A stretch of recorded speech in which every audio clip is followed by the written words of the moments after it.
Docteur Howard, je voudrais vous faire un peu rentrer en arrière ce que vous avez expliqué. Vous avez mentionné quelque chose concernant la prospérité.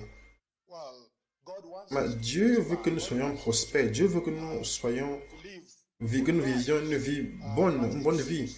Mais il semble que quelque chose n'a pas fonctionné. Donc je voudrais que vous puissiez expliquer aux téléspectateurs qu'est-ce qui s'est passé. Peut-être l'Église est arrivée à un endroit où elle s'est éloignée de la vraie prospérité que le Seigneur lui a demandé. Alléluia. Ça, c'est une importante question, révérend. Je voudrais commencer à un endroit.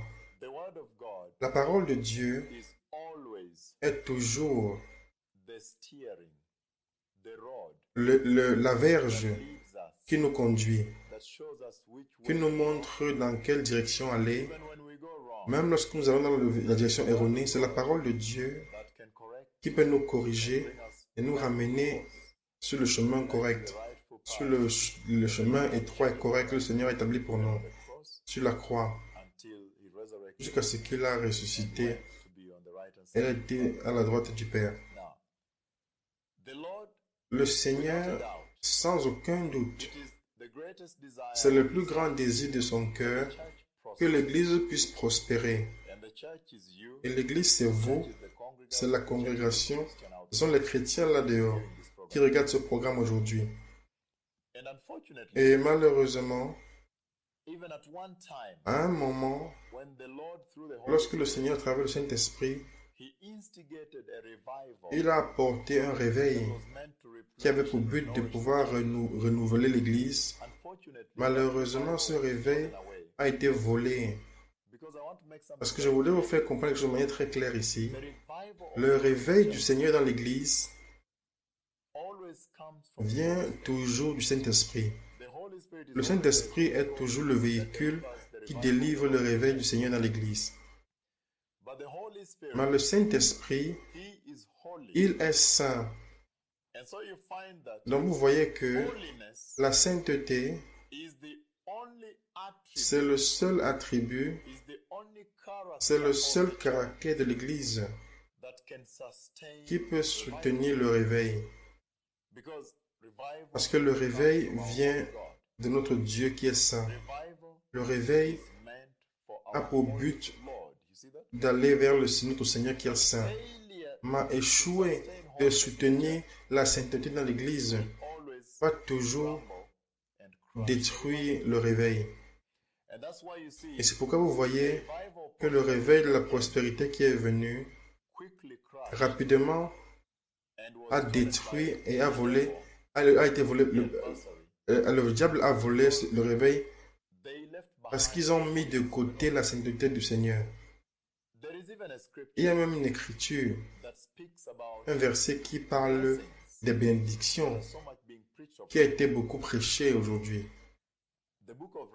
Le livre d'Apocalypse, chapitre 19, verset 9, lorsque le Seigneur parle des noces de l'agneau de Dieu, commençant du verset 6, Apocalypse 19, verset 6, jusqu'au verset 9, il les résume disant, « Heureux sont ceux qui sont invités aux noces de l'agneau. » Ce qui m'étonne, particulièrement dans l'Église maintenant, c'est le fait que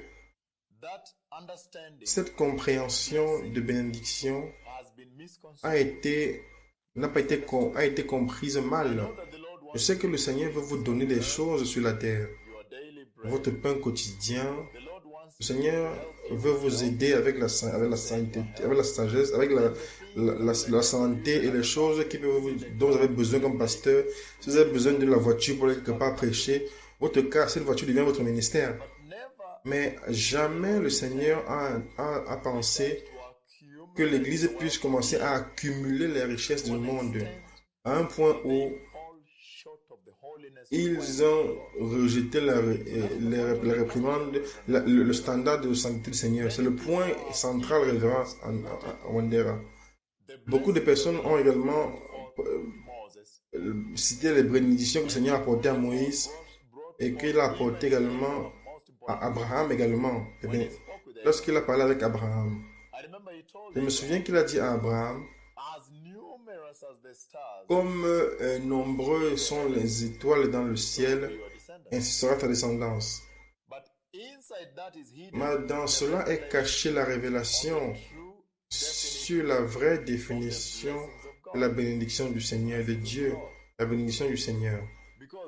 Parce que dans Daniel chapitre 12, de 2 à 3, lorsque le Seigneur parlait avec lui concernant l'enlèvement de l'Église, en ce moment, le Seigneur est en mesure de lui montrer ceux qui sont sages, qui sont enlevés et brillent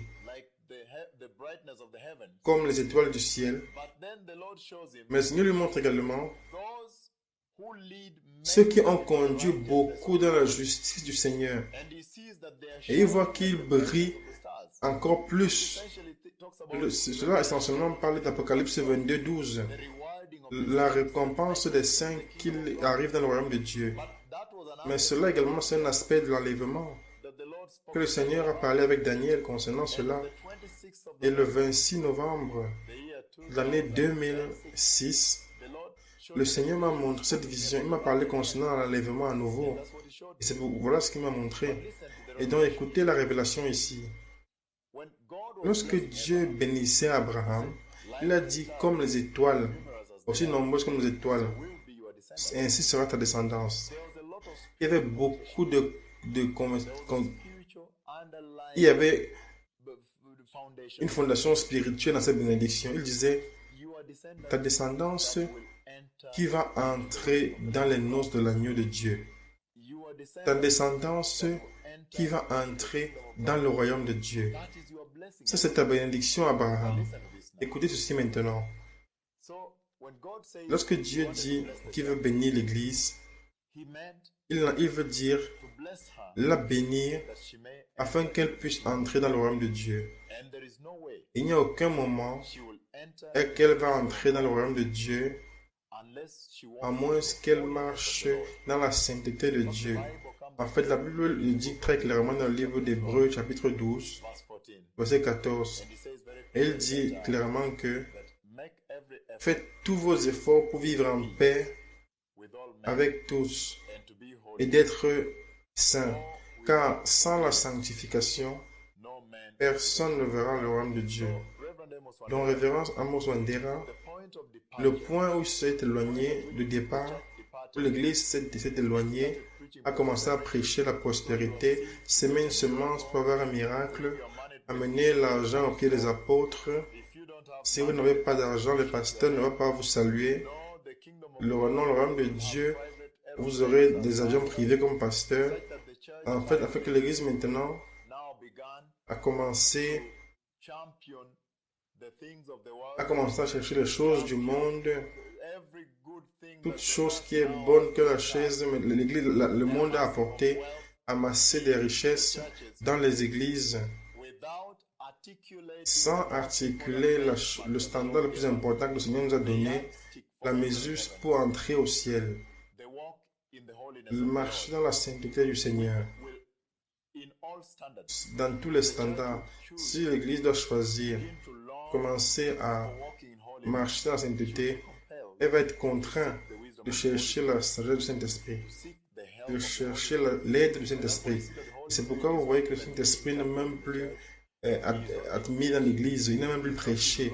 On ne le désire même plus dans l'Église parce que pratiquement ils peuvent aller sans lui.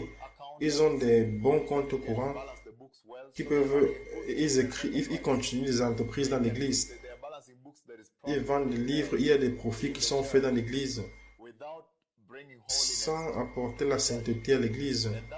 Et ça, c'est l'endroit où l'Église s'est éloignée des voies du Seigneur.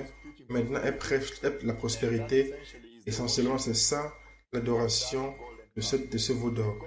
Et Dieu ne peut pas les voir. Et il y a les herbes qui croissent dans la maison, il y a des relations à la maison. Et personne ne peut lever la tente du Seigneur comme dans Jérémie chapitre 10, verset 20 a dit. Ma maison est désolée. Mes fils ne sont plus. Et ma tente, mes cordages sont détruits. Personne n'est là pour construire pour moi une tente.